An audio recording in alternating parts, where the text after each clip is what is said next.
Hello, everyone. Welcome to the Kitchen and Bath Renovation Show. I'm not going to show you how to do any renovations because if I did that, you probably wouldn't be getting your value out of this show. What I am going to show you is how to prepare a simple dish. So within this dish that I'm creating, there are 3 recipes. One of them is a beer and brown sugar marinated ribeye steak.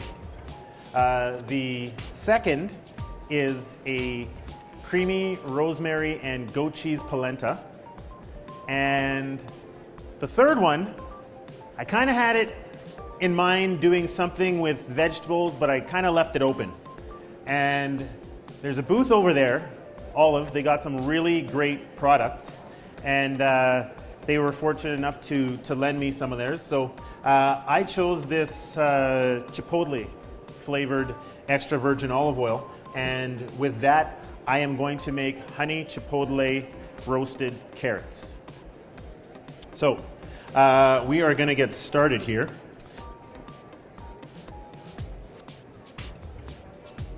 So I got this pan here.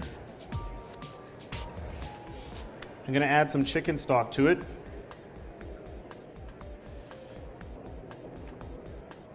And what I need for this to heat up. Now this recipe calls for a little bit more than what I got here, but I got to back up just in case.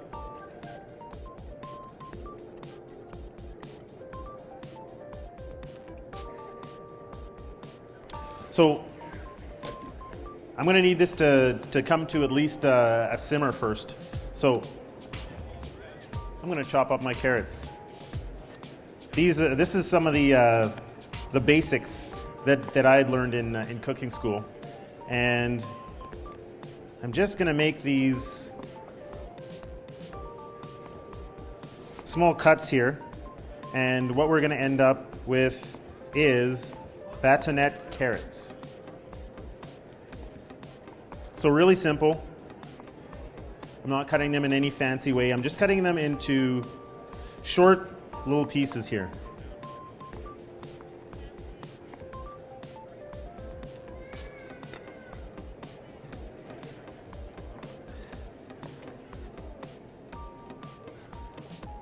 Okay.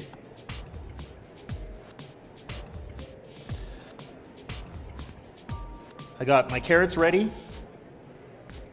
These are going to take maybe about, say, 20 minutes or so in the oven, maybe a little bit less.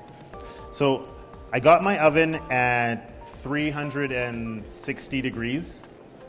I'm kind of weird like that sometimes. I like the in-between temperatures, but you can go up to 375. 400 I wouldn't do too much because I'm going to be using olive oil. And there's a difference between when you use olive oil as opposed to something as, say, canola oil. They're measured by their smoke points. So a higher smoke point would be canola oil. Olive oil has a lower smoke point, so it's going to burn faster. So you don't really want to cook it at that high of a temperature. So I'm going to start this on just below medium. And I'm going to get this oil in the pan.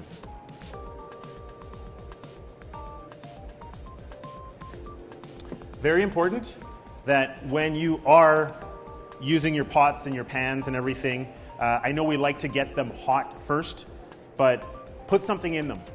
Make sure you have oil or something inside of them because it can further damage your pots and your pans. And also over here, I have a cast iron pan. Great for cooking steaks, and that's exactly what I'm going to do. So this is still heating up. I am going to run you through a really quick steak marinade. This is a beer and brown sugar steak marinade.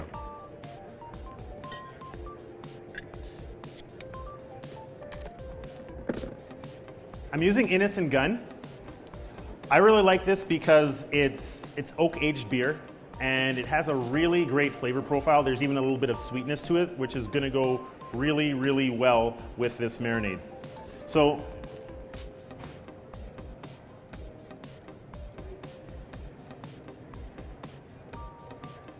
can't pour it all, you need a little bit for the chef. So we got some beer in there, some brown sugar,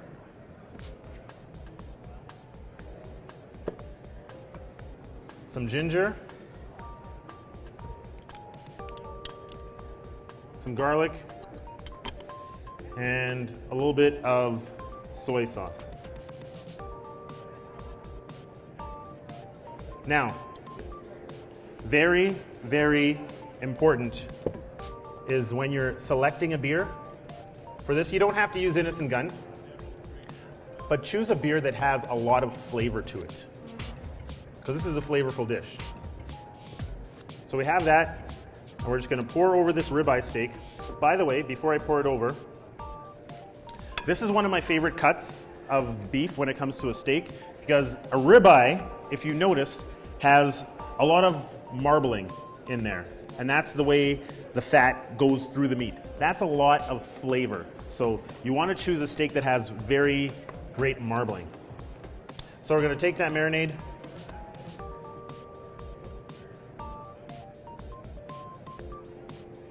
and we're just going to pour it over. We're going to let it marinate. Next up, the polenta. So I have some cornmeal here. And all we're really doing with this cornmeal is we're just cooking it.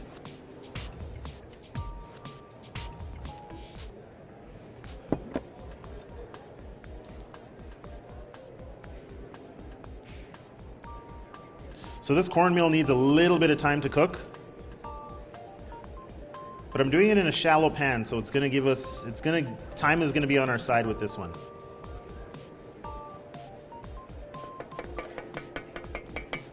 Okay, so that's bubbling. I had it on high. I'm gonna bring it down to just about medium because we want it to cook slow. These carrots, let's see how we're doing. Yeah, we're ready to go with these carrots.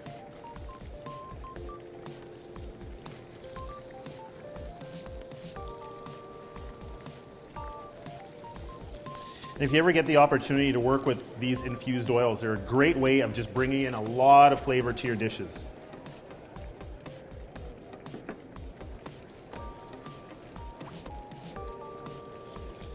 You can add a pinch of salt.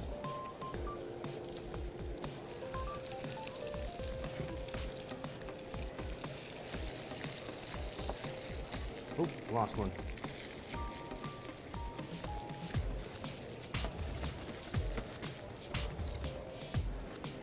Let them get nice and hot.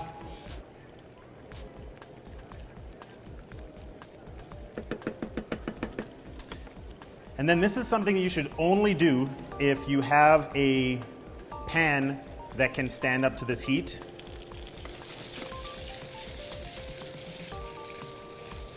I'm going to take this on this hot pan, and I'm just going to fire this right into the oven.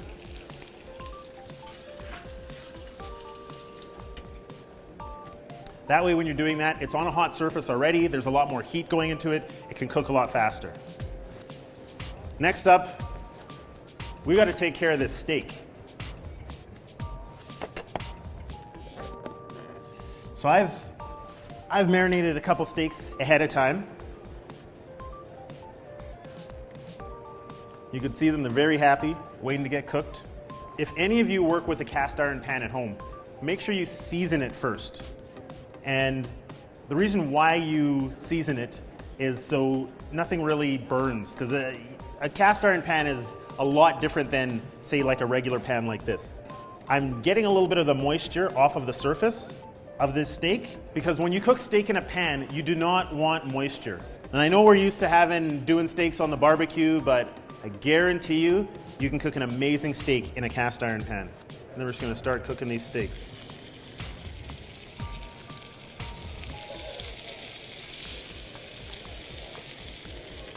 Very important.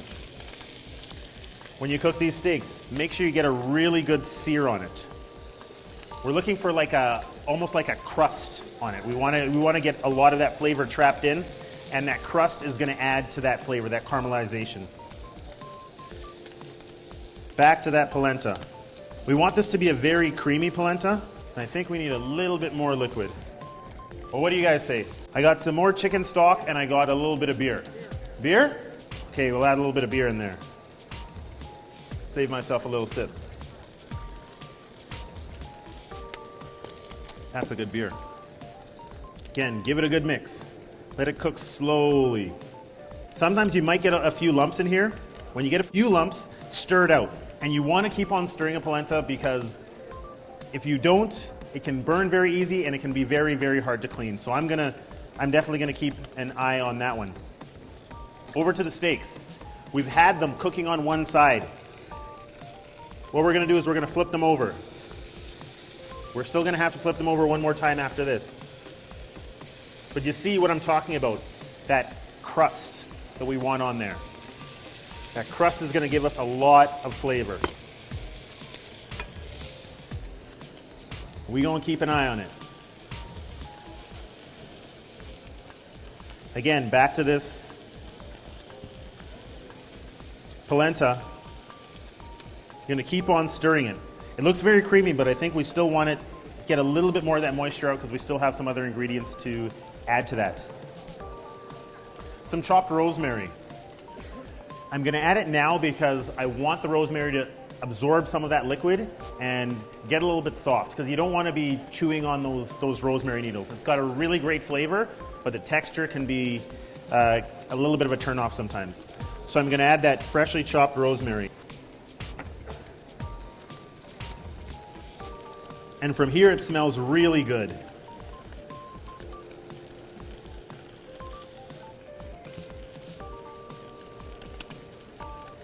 Again, giving it a stir. I got a lot of things going. Let's check on those carrots. They're getting there. They are definitely getting there. Time to flip the steaks. Now you guys might be asking, why does he keep on flipping these steaks? A lot of recipes call for just putting the steak on there and leaving it. But when you're doing it in a pan, it's a different type of heat. So I want to make sure that it doesn't cook too much on one side.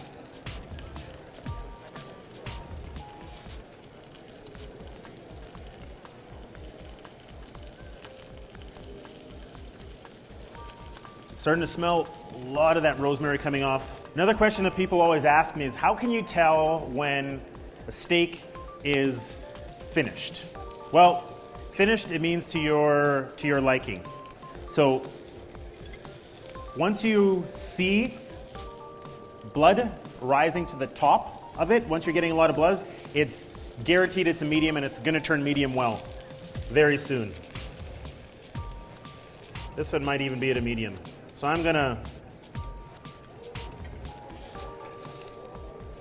this one's a little bit thicker.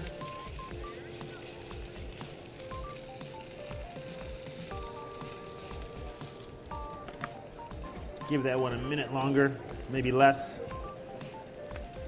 Give this polenta a stir. Since I've added multiple ingredients, I'm going to give it a couple pinches of salt. This steak, I'm going to put it off there, and we're just going to let it rest. Very, very important that you let anything coming out of the oven or off the stove, whenever it's meat, let it rest before you cook it, before you cut it into it. Time for another ingredient. Goat cheese. I love that soft goat cheese. Adding it to here is going to make it extra creamy and extra decadent and very, very rich. A lot of times you find goat cheese that can also be hard goat cheese, which is not bad, but I like the creamier version. There we go. Much better.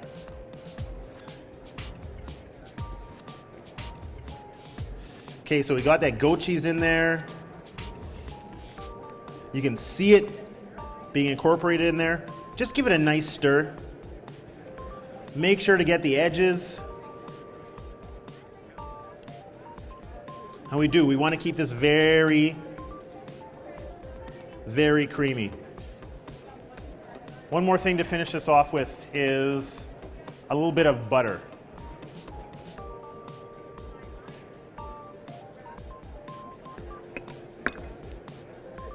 I don't know if anyone told you, but I'm not cooking low calorie today. This is a treat for yourself. So get that butter in there. The butter obviously adds to the flavor, but it gives it a nice texture. It adds to the smoothness, and it gives it a really nice shine on top. And again, I'm constantly stirring this.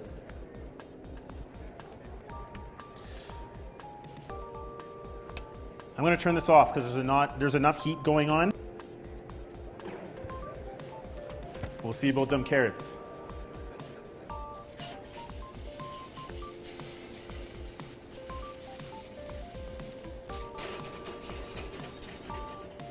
Just about there. They still look a little bit firm, but that is okay. So it seems we got enough ingredients here to finish this dish. I'm just going to make some room here.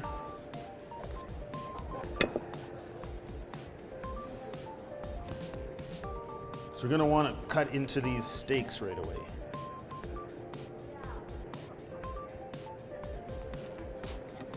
A big thanks to Food Fair for donating all these wonderful ingredients today. Greatly appreciated. Give this polenta one more stir. And what do you guys think? You think it's time to plate it? Maybe we should. Got myself a little bit of a fancy plate there. Wonder what's happening with those carrots. We'll pull them out. They might be a little bit al dente, but this is how we're going to finish this dish. A little bit of that polenta. And I like to make it look a little bit fancy on the plate, so I'm going to give it like a little bit of a smear there. I'm going to pile up a few carrots. Actually, you know what? I forgot to do something on those carrots. I'm going to throw them back in here. So I promised you something at the beginning, and I like to make good on my promises. So we had these carrots that were in that chipotle oil. And I like to finish it off with just like a tiny bit of honey, just to sweeten it up. And that honey is going to go great with the beer and brown sugar steak. So here we go. Now it's time to plate. Get some carrots on there. Just going to plate it with that steak. Here you go. This is a beer and brown sugar marinated ribeye, chipotle honey roasted carrots, and a creamy polenta with goat cheese and rosemary.